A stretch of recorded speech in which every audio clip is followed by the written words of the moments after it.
Hello friends, commerce മീഡിയയാണ്. +2 എക്കണോമിക്സിലെ ഒരു ഷോർട്ട് ക്വസ്റ്റ്യൻ നോക്കാം.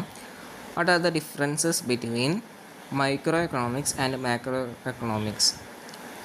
First point, unit of study. അത് മൈക്രോ എക്കണോമിക്സ് ഇൻഡിവിജ്വലാണ്, മാക്രോ എക്കണോമിക്സ് അഗ്രിഗേറ്റ് ആണ്.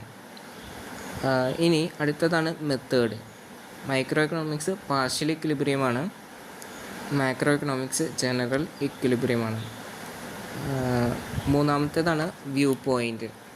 അത് micro economics worm's eye view ആണ്, macro economics bird's eye view ആണ്.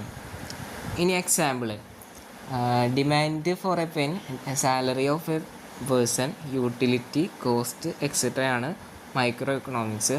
മാക്രോ എക്കണോമിക്സിൻ്റെ national income, aggregate demand, inflation, money supply എന്നിവയാണ്.